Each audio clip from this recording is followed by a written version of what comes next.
Hey guys, Palsteron here, and today let's talk about the new Ascendancy that is going to replace the Raider as of now, called the Warden. So yesterday we got the release for 3.25, and oh boy, there's a lot of changes coming. I don't really know where to start. I can't make all the videos I want to, but in general, one thing I want to talk about is the Warden, because Raider was a pretty unpopular, overall underpowered Ascendancy. And don't get me wrong, it had its niche, but yeah, basically everybody had it on their bingo card to get reworked. One thing that I asked a lot is how do you update PoE? So you go down here to options and you can actually opt into the weekly beta test builds. Then you just download an update and voila, everything we know so far, the new passive tree, everything will be in here. Now the Warden's theme in general is over here you have the ailments, over there you have tinctures, and then on the right side you got a little bit of a defensive thing going on. Let's start by going over the nodes. The first one is Oath of Spring, which is the shock node. Maximum effective shock is 2% increased damage taken. You can apply up to 50 shocks. Now, just to be clear, you do not have to do the same amount of damage to get to 50 as you usually would to a 2. They actually do have a different wording in their reveal, so I'm not really sure which one is going to make it into the game.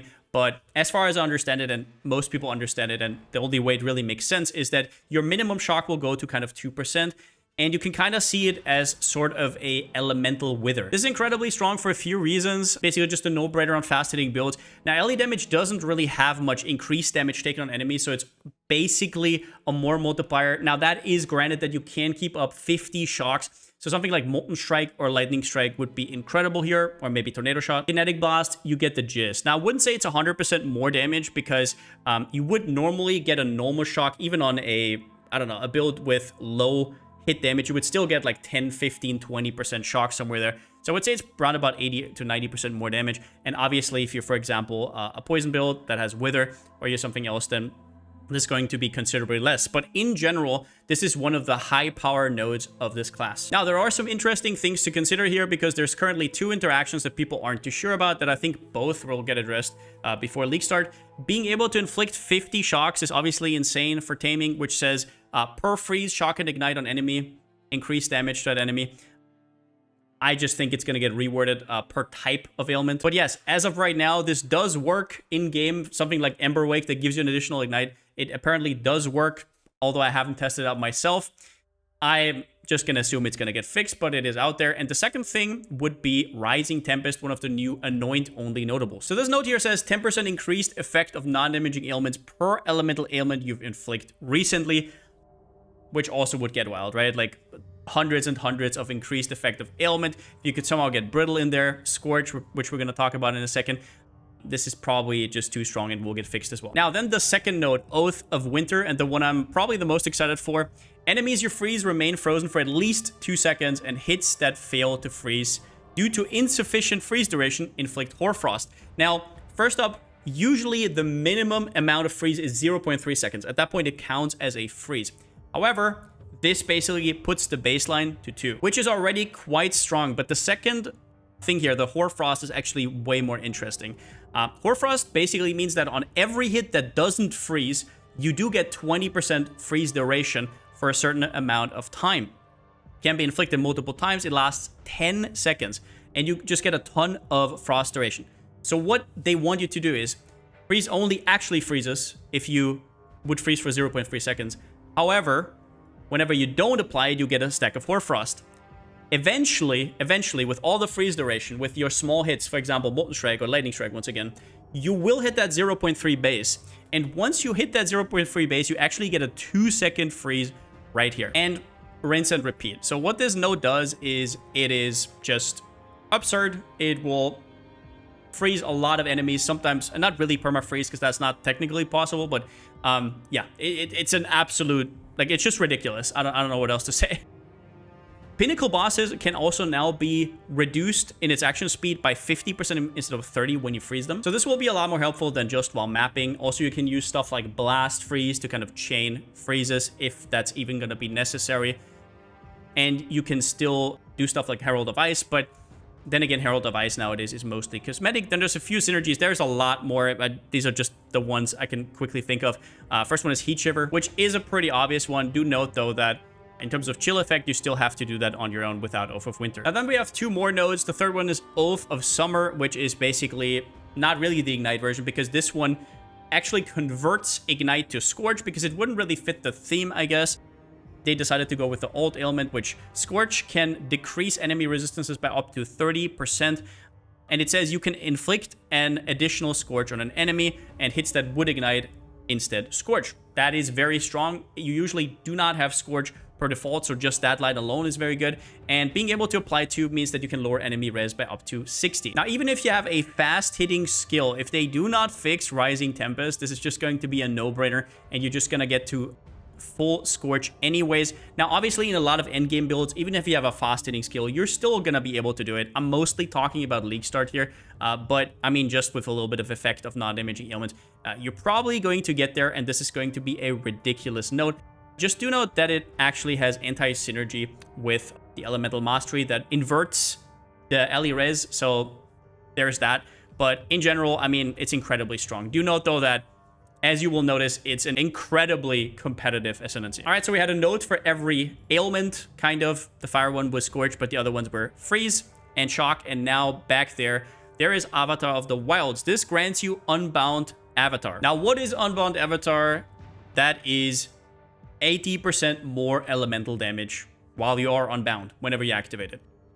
You need 100 Unbound Fury to get there, though, which means you have to inflict 100 ailments on different enemies, and it has a 0.2 second cooldown. So realistically, in order to actually get to 100 on a fast-hitting skill, it will take you around about 7 to 10 seconds. Yes, you could just say 0.2 on the dot, but that's not always going to happen exactly. So I think saying it's up round about half the time, maybe a little bit more if you do it, is pretty fair. So then we could kind of even it out and say it's like 40% more damage, but it's a little bit different. 40% more LE damage for a Ascendancy node would be ridiculous, but it is a pendulum effect. So where in the past we had pendulum effects that were, I don't know, when it was on, you had increased damage, and then when the other one was on, AoE, and it goes, and it goes. With the best example of this would be Heartstopper, for example.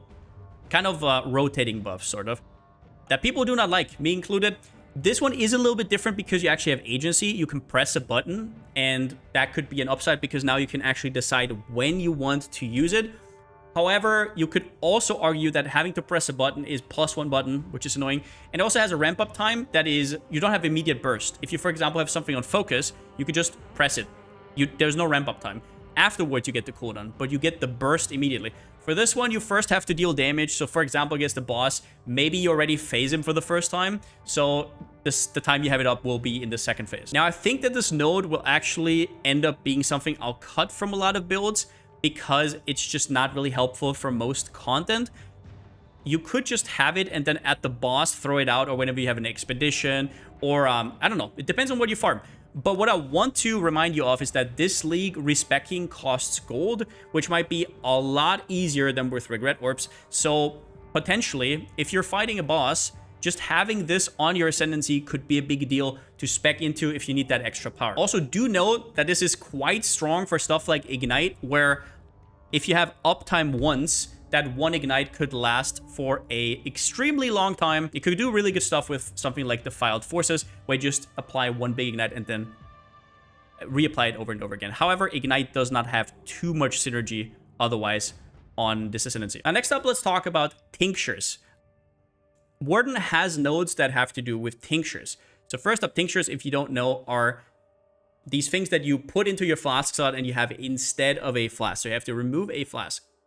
And then you have to press it now, and it has a certain effect during its duration. And currently, we don't have much info on these mods, so we kind of have to wait until we get them, but we can say a few things. So right now, as you can see down here, mana burn costs you to lose 1% of your maximum mana per stack per second. This can be deactivated manually. So there's kind of like a mana burn theme going on here. And it says up top, inflicts mana burn every so often. And there's certain effects on the item itself, kind of like flask effect, but decreased duration and whatnot. That is also going to be possible in here. So this one, for example, has 8-second cooldown. This one has 6-second cooldown, but a different inflicting mana burn. And mana burn just, I don't know, burns your mana. Important to know, tinctures do not recover their cooldown while they're up. So they run out and then their cooldown is being recovered. Otherwise, you could just sustain them infinitely, which they don't want. However, if you are a Warden, they do want you to get there, or at least get there close, because of Enduring Suffusion. So this node right here, after your tincture is over, the effect still lingers on you for up to 6 seconds, and you also have less mana burn rate, making it a little bit easier to sustain. There are some interesting tincture masteries right here. So there's a lot of stuff you can do on the passive tree, but I'll just talk about these two real quickly here. One of them says tincture deactivates when you have 12 or more mana burn, which basically automates the time it's up, and then you can kind of adjust the cooldown. Plus, if you need to, you can also do the other one. The first 6 mana burns applied to you have no effect, making it a lot easier on you. With this combination, what you could potentially do is you have a cooldown tincture of 8 seconds, let's say. It gets reduced 25% by this cooldown recovery rate. There could be more, but yeah.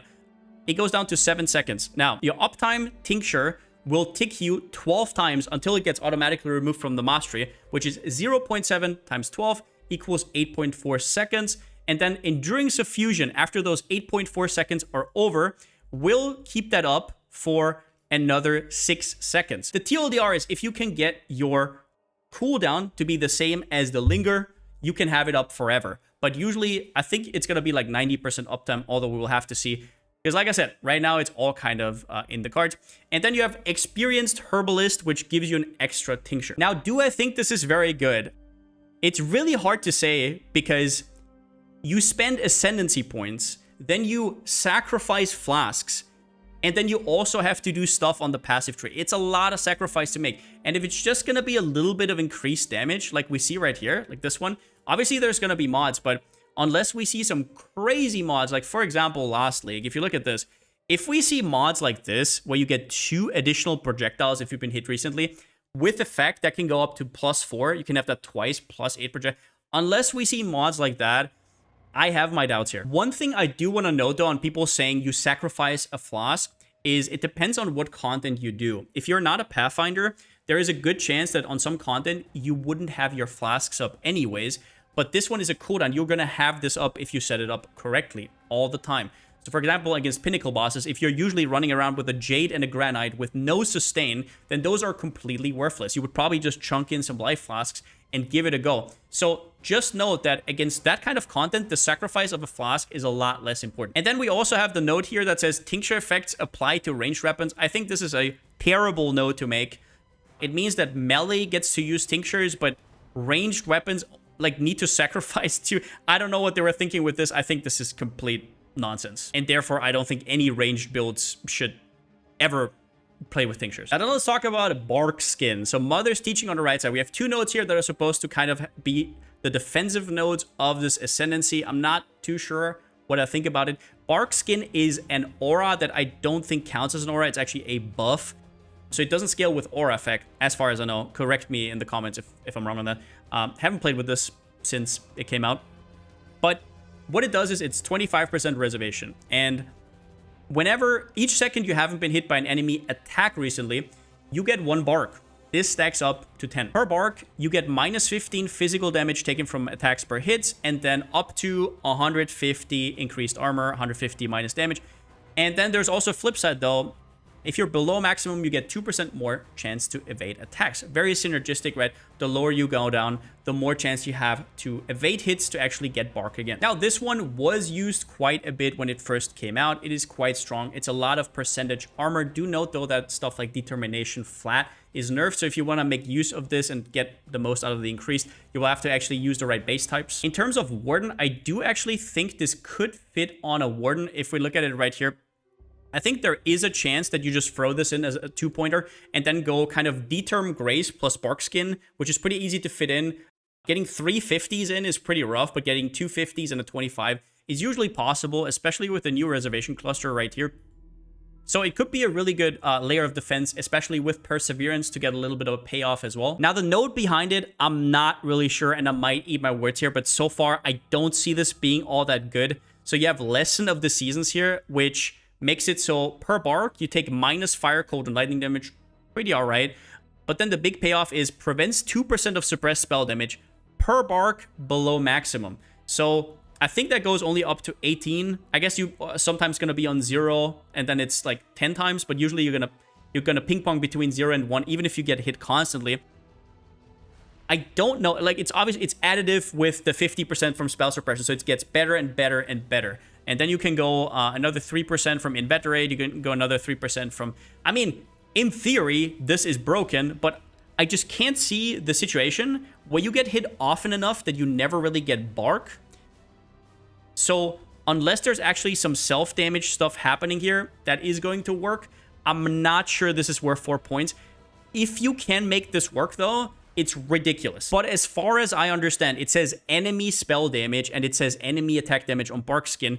So I don't think you can actually self-damage or do anything like that. But if there's some tech coming out, definitely take a look at this node again. Just throwing it into a build, I think it's going to be pretty bad. So what do I think in total about Warden? I think Warden has ridiculous access to damage. Now, when I say that, think about most of the Ascendancies that we have. You're like, oh, 20% more damage there, 10% there, maybe like Cull, which is kind of like 25% more damage, 15% there. This Ascendancy doesn't screw around. You have, I mean, incredible damage multipliers if you wanted to, if you can make them work, which is a payoff that we haven't really seen before. And I'm not really sure. I think this is going to be used for low power skills that are usually not really all that high damage, but can be made high damage. Comfortable skills like Kinetic Blast, Lightning Strike, Lightning Arrow. And sure, with enough investment, all those can already do damage without Warden. But early game especially, I mean, the amount of access to damage you get here is just ridiculous. And when it comes to the Tincture Nodes, this might even be more damage scaling depending on how good it is. And if Tinctures are good, I don't even know what to take anymore on this. Like, all points other than maybe these two are complete premium. Even the Bark Skin, I think just throwing it in with a Perseverance is going to be incredibly strong. So the downside here, though, is that after glazing this Ascendancy, we have to talk about the defense and speed options. Obviously, the now nerfed Deadeye has Tailwind, right, with Gathering Winds. And even though it is nerfed, that is still something you will feel. So in general, since you don't get any movement speed, what you'll want here is probably a build that uses Whirling Blades or Leap Slam, something where you don't actually have to move. And remember that Whirling Blades and Leap Slam are going to be a lot more comfy with low movement speed now because you can loot further, right? Like the loot radius has been increased. So I think in total, that kind of playstyle will be a lot more comfy. And the other downside is you have pretty weak defensive option where we saw Gladiator getting reworked and having some ridiculous defensive options. It doesn't have any damage. So whereas Gladiator is pretty damn good for skills that already have damage, this skill is kind of going to be the other way around. However, most builds on League Start actually want to get their defenses from their Ascendancy. It's usually pretty hard to get high-tier defenses without unique items. But once you get there, once you get your Xibaqua going or stuff like that, then I think this Ascendancy will shine. And if you are fine with being a little bit squishier, it will definitely shine. And we'll have to see. Maybe Bark Skin is enough to keep you afloat for League Start. To be fair, this region has been getting a lot better, especially if you're dual wielding, but even if you're shield, block is kind of back, so that might already be enough. You kind of devote your passive tree to a little bit more defensive. The block nodes do have some inbuilt damage, but then you get all this payoff. We'll have to see. It's totally possible that I'm overrating this Ascendancy, but I cannot see how this won't be broken, especially with Oath of Winter kind of being semi-defensive, but we'll have to play it to see it. I cannot wait. I'm pretty sure I want to cook something with this Ascendancy. I just want to see what Oath of Winter does, and maybe even something Ballista. I don't know. Don't shoot the messenger, but Oath of Winter, yeah, we'll have to see. I don't even know if it works. It says you. I'll have to do a little bit more research, but in general, I will be releasing some videos over the next few days. The plans that I had were kind of destroyed by the patch notes. You don't have to know more about it, but I'll kind of update the max roll guides over the next few days, and I'm probably going to put out a comprehensive League Starter guide. If I don't find anything where I'm really confident for, I'm just going to put out a ghetto, like, I don't know, quickie guide, and then if you're a new player, you just shouldn't follow, right? But either way, I'll keep you guys up to date, and since I still don't have a slogan, see you next time.